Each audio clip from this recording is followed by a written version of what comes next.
E hoje vamos falar sobre os astecas.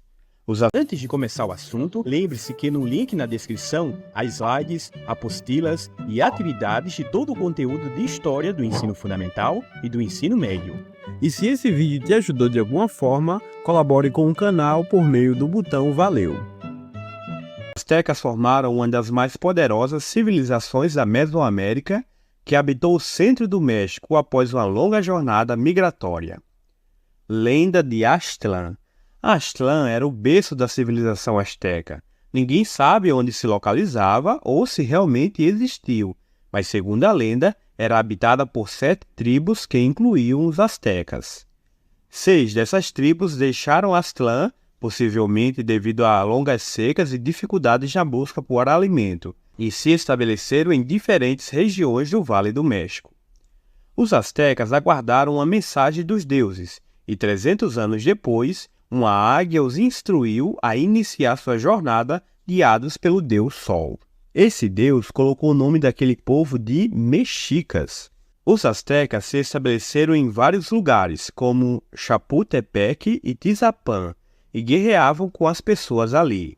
Algumas vezes ganhavam e ofereciam os inimigos vencidos como sacrifícios ao deus Sol, mas outras vezes perdiam e eram expulsos daquelas terras.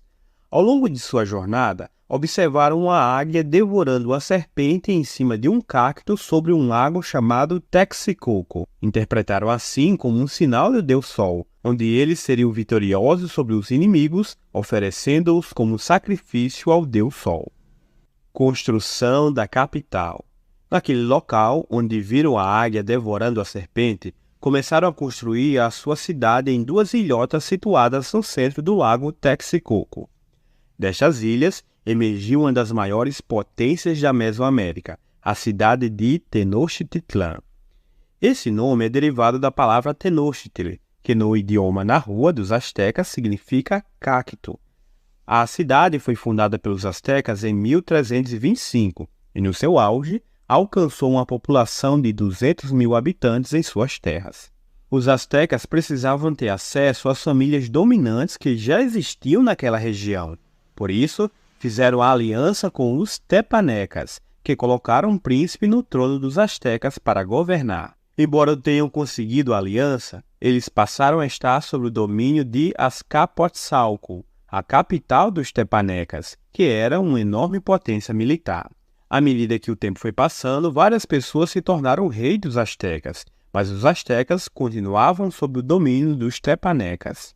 O rei asteca chamado Itzcoatl, junto com seus homens experientes, se aliaram a cidadãos comuns de cidades dominadas pelos tepanecas, como Tlacopan e Texcoco, não o lago, mas uma cidade chamada Texcoco. Essa tríplice aliança derrotou os tepanecas de Azcapotzalco, iniciando uma campanha de expansão territorial onde os despojos de guerras, geralmente na forma de tributo dos conquistados, foram repartidos entre estas 3 grandes cidades. Com o tempo, Tenochtitlán passou a dominar a aliança. O seu governante tornou-se o Alto Rei, ou o Governante Supremo, e a cidade estabeleceu-se como a capital do Império Azteca. Governo Azteca. O governo azteca era liderado pelo imperador chamado de Tlatoani, que tinha o poder máximo. Ele contava com a ajuda de vários funcionários, considerados servidores públicos, que tinham a responsabilidade de ajudar nas tarefas do governo. O povo confiava nesses servidores e esperava que fossem leais e honestos.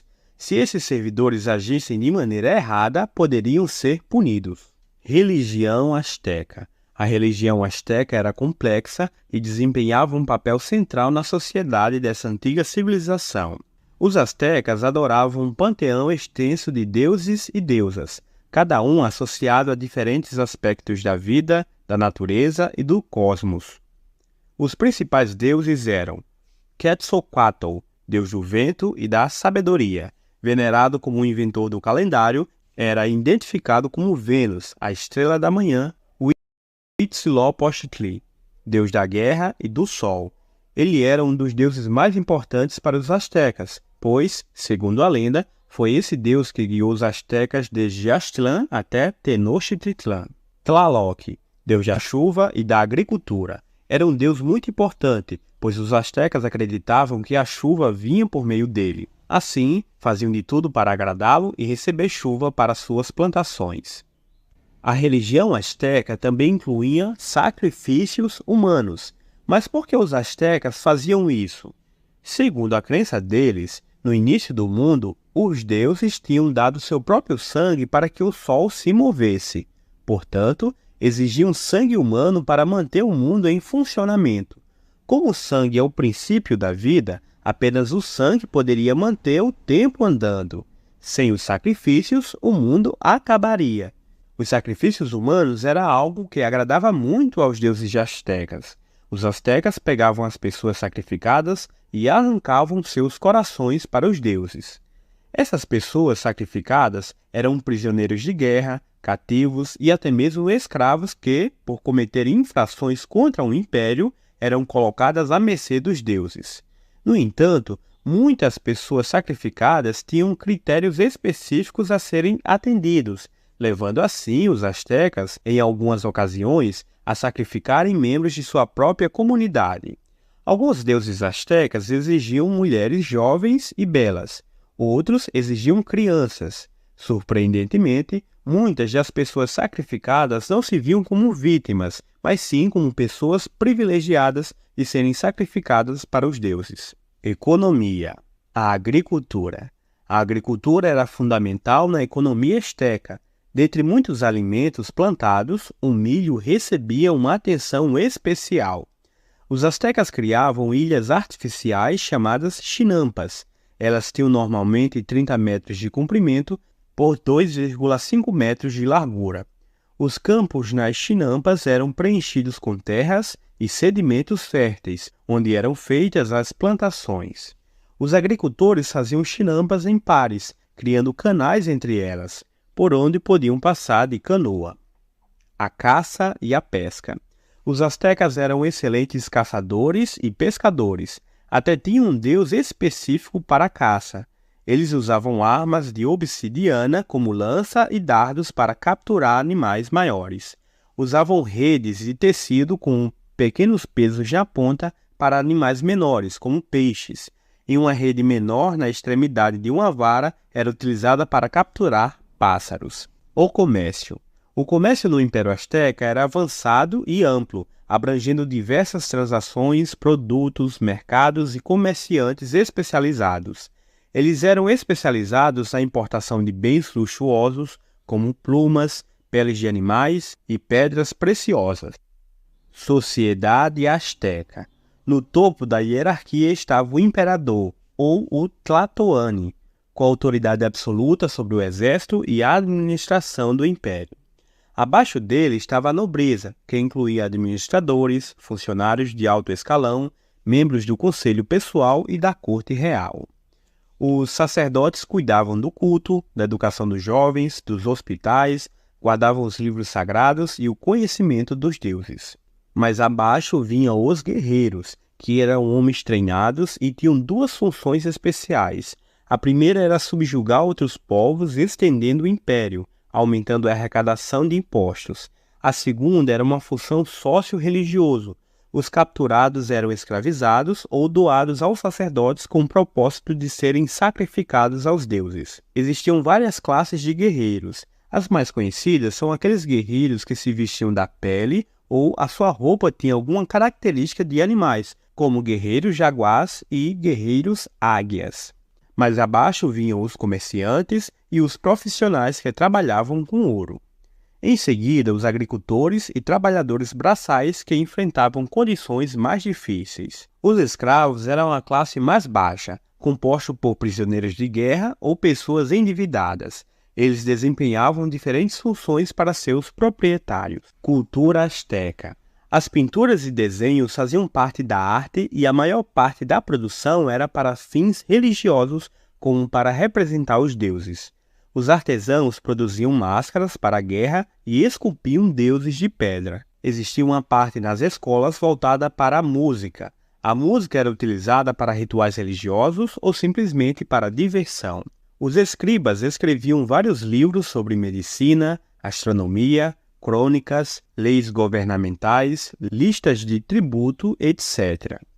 Os poetas astecas se apresentavam para a nobreza. Suas poesias falavam sobre o amor, a vida e outras reflexões, muitas vezes em forma de metáforas. As construções astecas eram numerosas e variadas, como as pirâmides para fins religiosos, como a Pirâmide do Sol, em Teotihuacan, e a Pirâmide da Lua, também localizada na mesma cidade. Essas pirâmides tinham como objetivo homenagear os deuses e servir de altares para sacrifícios.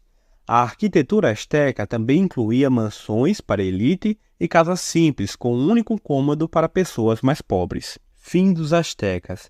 A conquista do Império Azteca pelos espanhóis foi comandada por um jovem oficial espanhol chamado Hernán Cortés. Ele partiu de Cuba com seus marinheiros e soldados e desembarcaram em Veracruz, no litoral do México, em 1519. Cortés fez alianças com muitos nativos que entraram para o seu exército. A notícia da presença de pessoas estranhas naquela região chegou rapidamente ao conhecimento de Montezuma, que era, na época, o imperador asteca.